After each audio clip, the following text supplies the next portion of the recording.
covering all of the Flint Bay region. This is Fox 66 News at 10. And they didn't come up with it? No, that ain't right. She was on top of her water payments, but her latest bill put her thousands of dollars in the red. Why she says it's the city's fault, and how you can prevent this from happening to you. A shooting suspect believed to have gunned down a Wayne State University police officer caught on camera. What we're learning tonight about his involvement in that shooting. The snow continues to fly in Michigan. I'll show you when you'll need your shovels or snow blowers and when the deep freeze is coming. And a little bit later on, the brakes, should they be put on a new Michigan toll road proposal? It's a question lawmakers are now discussing. We'll give you some insight on both sides of this debate. After defending his UFC title this past weekend, where John Jones is headed now may be surprising to some. We take a look at how a local high school is drumming up school spirit. Plus, it is heels, stilettos, pumps, even more. The community standing tall, raising money to fight breast cancer. Most of us could stand to save some money around the holidays, right? Well, some say one way to do it is to invest in green Christmas lights. My whole house is LED. I don't think there's a difference. Next on Fox 66 News at 10, our consumer reporter Jennifer Prophet shows us if LED Christmas lights really save you some money on your home energy bill. I just saw him laying face down, which I thought was odd, and I thought, well, maybe he's time for him to deflate. You know, I don't know. And an untimely ending for one man's snowman decoration, but Frosty's owner tonight making light of the vandalism, turning it around to spread Christmas cheer. Fox 66 News at 10 starts with breaking news.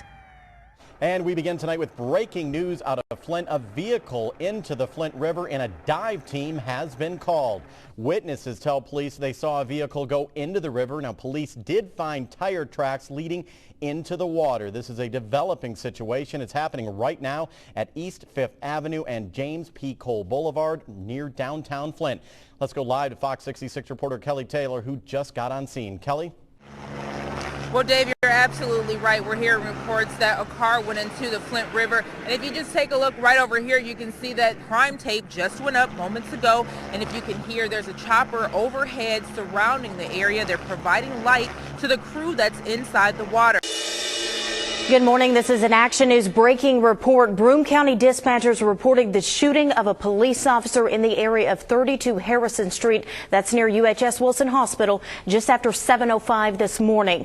Johnson City officials have not confirmed that an officer was shot, but did confirm that a shooting happened. According to dispatchers this morning, officers are there on the scene on Harrison Street, and they say a suspect is in custody. At 7:35 this morning, a bomb squad was also dispatched to this area, including a bomb-sniffing dog. Our Matt Porter has the latest. Matt, what is the scene looking like now? Haley, I'm here at the scene on Harrison Street, and it looks like the bomb squad, if you can see right now, is just pulling up. The French president closes borders and declares a state of emergency as turmoil unfolds in Paris. Tonight, at least 153 people are dead in a seemingly coordinated attack, according to French officials. Joining us now is Marie Heath from Paris. She is there with her husband, Kirk. Marie, thank you for taking the time to join us tonight. We understand this has been a very difficult night for you. Now, we knew Marie was in Paris and texted her as soon as I knew about the attack. What are you seeing and what are you feeling right now? Information was to stay in the hotels, to get back to your hotel, shelter in place. And we've just been watching the news feeds of what's going on. Earlier, we had the windows open. You could hear just multiple police cars going in all different directions. How did we get to this point, this financial crisis that has now been apparently averted? Well, I guess a couple of core things. Number one, we lost 80,000 jobs. When you have that kind of a collapse, that's a huge loss for a city, and almost no city can adjust to that. Back live now, there is a catch with the RTAB. Public Act 436 says there is no end date. The RTAB serves at the pleasure of the governor. But the nation's top doctor is also promising that the federal government will continue to help the city deal with this crisis. First on Fox, Sharice Thompson is live outside the Flint Church, where the Surgeon General met with residents just a short time ago. Well, about 200 people showed up for this meeting tonight. There was no shortage of questions. Legionnaire's disease and McLaren Hospital in Flint. I'm Drew Moore in Lansing. We'll talk to state health officials on what they expect the hospital to do next. I'll have that story for you coming up. We may be able to minimize the chance of being injured or killed on the job just by our appearance. The Saginaw County Sheriff's Department is getting a new look in the name of safety. We'll tell you why and explain how the department is making the criminals pay for it. Coming up in your storm ready weather forecast, I'm going to let you know if you're going to need one of these umbrellas anytime sooner. Maybe we'll just get away with the light jackets, and I'll definitely let you know if you're going to need sunglasses. Press honestly is out of control. The level of dishonesty is out of control. I'm changing it from fake news, though. Doesn't that undermine? Very fake news. The leaks are absolutely real. The news is fake. And later on Fox 66 tonight, President Trump taking on the media with full force during his first solo news conference since taking office. And you could say it was like anything we've seen or heard from behind a presidential podium. Covering all of the Flint Bay region, Fox 66 News at 10 starts right now. It proves all along that the governor was right to tell the department to challenge the protective court order that was put into place. Bacteria in McLaren's water system can now be directly linked to 3 cases of Legionnaire's disease in Genesee County. The hospital, which is on Flint City Water, has been associated with 52 cases of the disease from 2014 to 2016. And according to state health officials, 10 of the 12 people have died from Legionnaire's are associated with McLaren Flint. Fox 66's Drew Moore has the story right now from Lansing.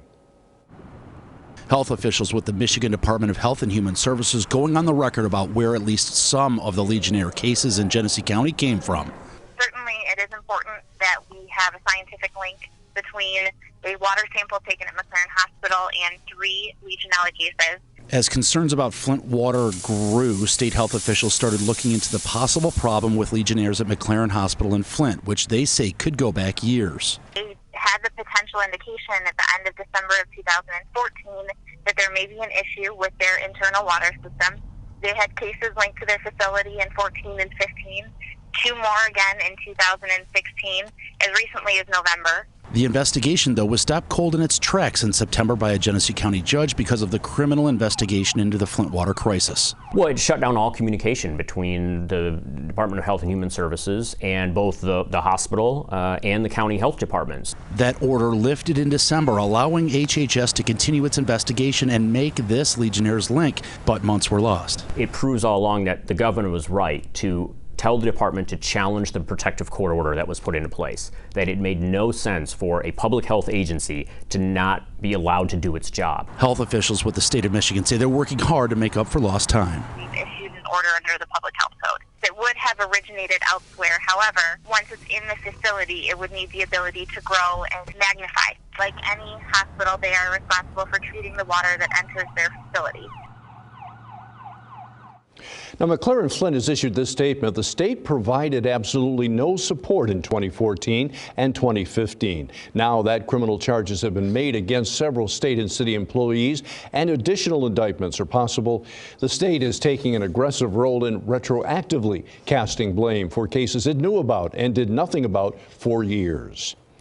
Well, tonight, one of the special prosecutors in charge of investigating the Flint water crisis is responding to the news that Legionnaire's disease is linked to the water. And Todd Flood says what we're learning now is not a surprise. It's obvious it was just a matter of time that was going to come out. Too much of a coincidence that everyone is talking about this outbreak in Legionella in 2014 and 15 when it wasn't that way before, and have it not linked to the Flint River. So it was inevitable. I really can't get into the investigation part of it. We've been studying this for a long time and working hard on it, and we will continue to do so. Coming up in our second half hour tonight, we speak with someone personally affected by Legionnaire's disease and why he says he's not surprised about Legionella test results coming back positive from McLaren. Heroin addiction is a problem that's tearing apart families here in mid-Michigan, and tonight a summit in Midland addressed the problem and offered some possible solutions. Fox 66 anchor Sadie Hughes joins us in the studio now with the message for tonight's crowd. Bill, it was a packed house, standing room only at the Gracedown Memorial Library in Midland. The informational summit on heroin and opiate use focused on offering hope to families struggling with addiction. Time was devoted to open discussion where families could learn from one another and from area treatment professionals. It's an opportunity Kurt Faust with the group Step Up says is necessary to break the stigma of addiction. They say I'm not a bad person. I have morals, I have values. This drug just took over my life and made me do bad things. And they really feel empowered now to come forward and say, you know what, I'm not labeled by this disease. I am somebody else. And now I know there are people out there who are willing to listen and bring me in and help me through this. This was the second free event open to all community members discussing heroin and opiate use. Faust says Midland as a community has one of the highest use rates in the state for the drugs. Now here in Michigan, the increase in heroin use is closely linked to the growing prescription drug epidemic. One Michigan mother and her daughter are sharing their struggle with addiction that led them both down a difficult and dangerous path. Death never scared me. When I would overdose, I would almost feel a sense of peace. And I would get mad when I would wake up. That when you're using, you welcome death. So when people say you're gonna die, you're gonna die, you're gonna die, that doesn't scare me. Living almost scared me more. I think I became as sick as she was. I became addicted to her. But what are you supposed to do as a parent, right? Your child's sick. You don't abandon them. Your love for your daughter, can you describe it to me? It's enormous. It's deep. We are extremely close. We've always been close, even in her active addiction. Tonight on our sister station, NBC 25, will take you on this mother and daughter's addiction journey. We look at what led an honor student to get hooked on heroin. Sadie, thank you. 2 mid-Michigan school districts will be closed tomorrow because of illness. Janitors are working to disinfect Ashley schools in Gratiot County after several students and staff were calling in sick. It will not reopen now until Monday. Parents also should know that the Vassar School District in Tuscola County is closed tomorrow, also due to illness. There will also be no after-school activities or latchkey. Continuing coverage on wind farms in Tuscola County, the Almer Township Zoning Board of Appeals was scheduled to decide the fate of a $200 million project tonight, but the vote did not happen. The final vote has now been rescheduled. A special meeting will be held on March 16th now at the Almer Township Hall. While some say the wind farms will benefit the Thumb region, a planning commission recommended that the township not move forward with the project, citing potential noise issues. All new tonight at 10 o'clock, Isabella County Road Commission receiving a big grant to help update a road in Union Township. MDOT awarded $375,000 to reconstruct Lincoln Road between Broomfield Road and the Chippewa River. Turn lanes will be added. After applying the grant to the project, the County Road Commission still has to pay the remainder cost, $509,000. A quiet and tranquil night weather-wise across mid-Michigan tonight. Video shot within the last hour of the bridge coming into Bay City. A little chilly out there, but that is to be expected. Remember, it is February, but I'm with Jamie right now, who says 50s are in the future? 50s are in the near future. Wow. We're not even talking April or May. We're talking the next couple of days. The immediate future. Yeah, yes. In terms of weather, yes, the immediate future. We are talking about a big warm-up coming in time for the weekend. It includes sunshine as well. Oh. That's a win-win as far as winter's concerned around here. Let's take a look outside right now.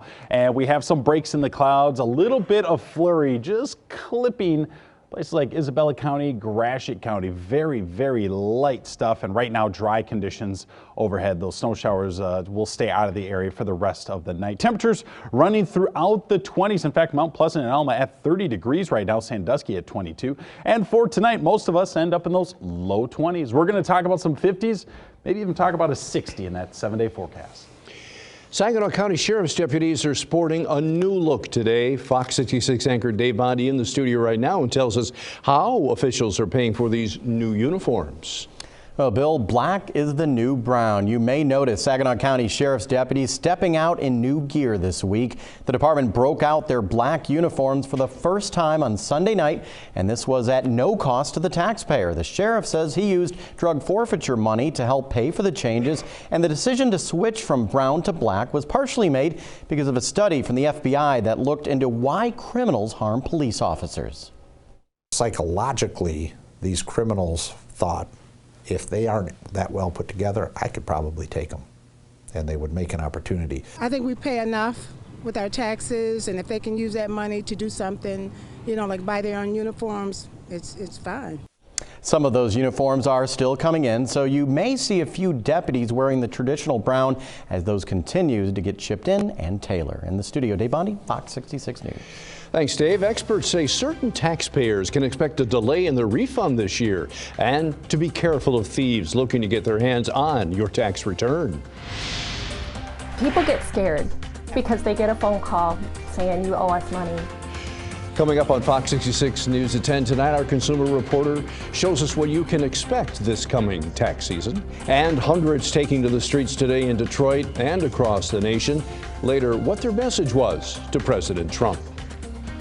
You're watching Fox 66 News at 10 with Bill Harris, Sadie Hughes, Dave Bondi, Chief Meteorologist Jamie Cagle, and Sports Director Tom Eschen.